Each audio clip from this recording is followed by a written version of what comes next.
ठाणे महानगरपालिकेच्या निवडणुकीमध्ये एकीकडे मनसे, शिवसेना, उद्धव बाळासाहेब ठाकरे आणि त्याचसोबतच राष्ट्रवादी काँग्रेस, शरदचंद्र पवार पक्षाची युती पाहायला मिळते. तर दुसरीकडे सेना भाजपची महायुती आणि काँग्रेस मात्र या सगळ्या महानगरपालिकेमध्ये स्वतंत्र भूमिकेत लढताना पाहायला मिळतोय. या सगळ्या संदर्भात बोलण्याकरता आपल्यासोबत ठाणे काँग्रेसचे शहर प्रभारी श्रीरंग बर्गे सर आहेत. बर्गेजी, खरं तर आघाडी आघाडी म्हणून सातत्याने चर्चा होत होती. ठाण्यामध्ये आघाडी होणार, ठाण्यामध्ये आघाडी होणार. परंतु ऐनवेळेस अशी का घटना घडली की काँग्रेसला स्वतंत्र भूमिका घ्यावी लागली निवडणुकीची आणि या संपूर्ण तुमच्या आघाडीमध्ये मिठाचा खडा कोणी पाडला? खरं तर आमची इच्छा होती, प्रामाणिक इच्छा होती की आघाडी व्हावी म्हणून, आणि तसेच आमचे प्रयत्न चालू होते. पण ते शेवटपर्यंत चर्चेचं गुऱ्हाळ चाललं आणि निवडणुकीच्या आदल्या दिवशी रात्री म्हणजे फॉर्म भरायच्या आदल्या दिवशी रात्री 9 वाजता आघाडी होणार नाही असं सिद्ध झालं. आणि आघाडीत मिठाचा खडा जितेंद्र आव्हाडांच्या मुळंच पडला. त्यांची जी भूमिका होती ती शंकास्पद होती. त्याला काँग्रेसला काही द्यायचंच नव्हतं. इव्हन आम्हाला डिवचण्याचा प्रकार झाला. जे काँग्रेसच्या मतावर निवडून येत आहेत, काँग्रेसच्या भरोशावर ते निवडून येतात, 20 वर्षापासून तिथे नगरसेवकांनी ते स्वतः त्या काँग्रेसच्याच जर कुणी अस्तित्वाबद्दल बोलणार असेल तर मग आमच्या कार्यकर्त्यांनी डिसिजन घेतला की वेगळं लढायचं, स्वबळावर लढायचं. खरं तर पण ही मिठाचा खडा तुम्ही म्हणताय जितेंद्र आव्हाडांनी टाकला. तुम्ही किती जागांची मागणी केलेली होती आणि तुम्हाला या सगळ्या मनसे, शिवसेना आणि राष्ट्रवादीकडनं किती जागांची ऑफर तुम्हाला करण्यात आलेली होती?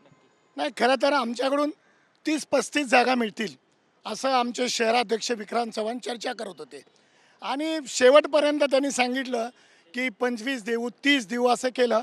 आणि ऐनवेळी सगळ्या याच्यामध्ये वार्डामध्ये त्यांनी उमेदवार देऊन टाकले, हे बी फॉर्म दिले त्यांचे. आणि मग आमचा नाविलाज झाला. पण एक तुम्हाला सांगतो मी की आमच्याकडे सुद्धा आम्ही अशी तयारी केलीच नव्हती की 131 जागा लढायची. आमच्याकडे ए बी फॉर्मसुद्धा तेवढे नव्हते. आम्ही रात्री 1 वाजेपर्यंत ए बी फॉर्म वाटले, काही फॉर्म दुसऱ्या दिवशी वाटले. आणि याच्यामध्ये फॉर्म भरणं ही किचकट प्रक्रिया आहे. आणि त्याच्यामुळं आमचे 29 फॉर्म बाद झाले आणि आता 62 उमेदवार आहेत. आणि आम्ही ताकदीनिशी लढतोय.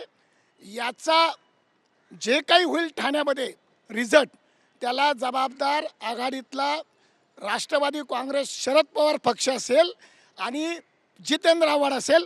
कारण त्यांच्यामुळं विनाकारण या सगळ्या घडामोडी घडल्या आणि क्लॅशेस झाले आघाडीमध्ये. तर जितेंद्र आव्हाड हे तुमच्यासोबत गेल्या अनेक वर्षांपासून काम करतात काँग्रेसबरोबर. आता खांद्याला खांदा मिळून ते सातत्यानं प्रचार प्रसार करतायत. राजकीय त्यांची कारकीर्द आहे. परंतु जितेंद्र आव्हाडांनी तुमचे नगरसेवक देखील फोडले गेले असा देखील एक आरोप या सगळ्या निवडणुकीच्या दरम्यान लावला गेला. नक्की काय प्रसंग घडला की तुमचे नगरसेवक फुटले गेले, माजी नगरसेवक?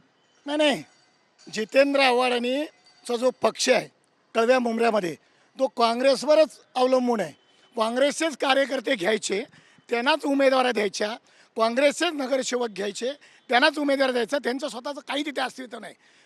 कळवा मुंबऱ्यामध्ये काँग्रेसला मानणाराच मोठा वर्ग आहे आणि काँग्रेसच्या जीवावर ते निवडून येतात आणि त्याच काँग्रेसचा फूट ते करतात. आणि त्यांची ही जी दुगली नीती आहे ती बरोबर नाही. मुळामध्ये मला त्या राष्ट्रवादी काँग्रेसच्या भूमिकेवरच शंका येते. अजितदादा पवार हे महायुतीबरोबर आहेत, युतीबरोबर आहेत शिवसेना BJPच्या, आणि त्यांच्या विरोधात त्यांचा पक्ष. आणि पिंपरी चिंचवड आणि पुण्यामध्ये यांनी त्या अजितदादाबरोबर युती केली आहे. म्हणजे BJP सेनेबरोबर युती केली, धर्मांध शक्तीबरोबर युती केली. आणि म्हणून हा जो राष्ट्रवादी काँग्रेस पक्ष, जो शरदचंद्र पवार आहे, त्यांचे जे नेते आहेत, ते सगळी दुगली भूमिका आहे. ते कसले सेक्युलर, ते काही सेक्युलर नाहीत, ते जातीवादी आहेत. आणि म्हणून या निवडणुकीमध्ये आम्ही त्यांचा पाडाव करणार आहोत. परंतु सातत्यानं शरद पवार म्हणतात की शाहू फुले आंबेडकरांचा विचार आम्ही पुढे घेऊन चाललेलो आहे म्हणून, आणि त्या सगळ्या संदर्भात ते सातत्यानं वक्तव्यसुद्धा करतात. अशा पद्धतीने तुम्ही एक दावा करताय, तो कितपत या दाव्यामध्ये तुमची सत्ता? ते काही जरी बोलत असले तरी स्थानिक लेवलला हे घडत नाही आहे. स्थानिक लेवलला महायुतीला पोषक त्यांच्या पक्षाचं काम आहे. याचं उदाहरण म्हणजे पिंपरी चिंचवड आणि पुणे आहे. आमचाच फक्त सेक्युलर आहे. आमचे राहुल गांधी, आमचे हर्षवर्धन सकपाळ हेच सेक्युलर आहेत. हे सगळे लोक वेगवेगळ्या भूमिका घेऊन युतीला पोषक अशा भूमिका घेऊन त्यांचा फायदा करून देत आहेत आणि हे वारंवार सिद्ध झालेलं आहे. तुम्ही तुम्ही आत्ता जरी ठाण्यामध्ये तुम्ही म्हणताय की एकीकडे मनसे शिवसेना आणि शरद पवारांचा पक्ष एकीकडे लढतोय, काँग्रेस स्वतंत्र लढते. काँग्रेसच्या भूमिकेमुळे मग शिवसेना आणि भाजपला फायदा नाहीये का स्वतंत्र लढण्याच्या भूमिकेमुळे? आता कसं आहे, आम्हाला लढायचंच नव्हतं. आम्ही तुम्हाला सांगितलं ना, शेवटपर्यंत आमच्या वरिष्ठांनी त्यांच्याशी चर्चा केली. पण ते असं कसं आहे, ते असं समजाले की आम्ही एका 2-4 लोकांना पण उमेदवारी द्यायचं नाहीत. जिथे आमच्या नगरसेवकांना आम्ही उमेदवारी देऊ शकत नाही, 2 नगरसेवकांना त्यांनी उमेदवारी दिली. मग ही कसली भूमिका आहे मला काही कळत नाही. त्यांना आघाडी टिकवायची नव्हती, त्यांना शिवसेना BJPला फायदा होईल असं राजकारण करायचं होतं, म्हणून त्यांनीच त्यांची सुपारी घेतली आहे असं या निमित्तानं सांगतो. पण तुम्हाला सांगतो, त्यांचा प्रयत्न अयशस्वी ठरवू.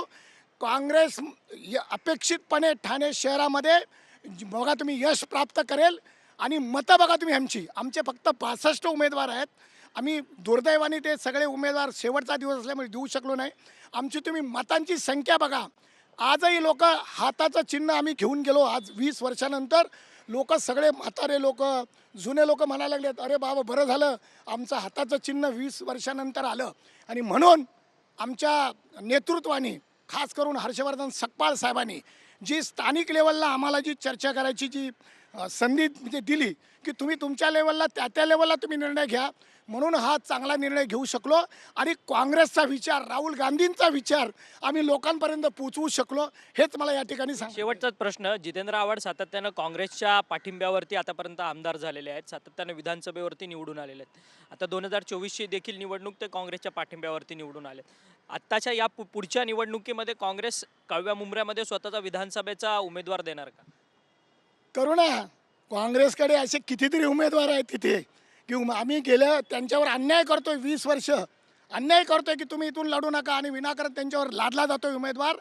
काँग्रेसची त्या कळवा मतदारसंघामध्ये ताकद आहे, कळवा मोऱ्यामध्ये, आणि काँग्रेसकडे सक्षम उमेदवारसुद्धा आहे. त्यांच्यावर आम्ही अन्याय केला आहे आणि आत्ता मला वाटत नाही कार्यकर्ते आता ऐकतील, म्हणून कार्यकर्ते त्यांच्या विरोधात लढाई करणार आणि काँग्रेस पक्षही त्यांचं समर्थन करेल. धन्यवाद, तुम्ही आमच्याशी बातचीत केली. श्रीरंग बर्गे होते, जे ठाणे काँग्रेसचे प्रभारी आहेत शहराचे. खरं तर पालिका निवडणुकीची त्यांच्यावरची जबाबदारी आहे. खरं तर सातत्यानं आघाडीमध्ये फूट पाडण्याचा प्रयत्न जितेंद्र आव्हाड यांनी ठाण्यामध्ये केला. ज्या पद्धतीने आम्ही जागा मागत होतो, आम्हाला कमी जागा मिळाल्या असत्या तरी आम्ही आघाडीमध्ये असतो, परंतु आम्हाला सन्मानपूर्वक जागा ज्या आहेत त्या कुठेतरी न देण्याचा प्रयत्न जो आहे तो जितेंद्र आव्हाडांकडनं करण्यात आलेला होता. त्यामुळे जितेंद्र आव्हाड आघाडी तुटण्यामध्ये सर्वस्वी जबाबदार आहेत, अशा पद्धतीचं मत जे आहे ते श्रीरंग बर्गे यांनी आपल्याशी बोलताना व्यक्त केले. व्हिडिओ जर्नलिस्ट गणेश राटेसह अक्षय मंकणी, TV9 मराठी, मुंबई.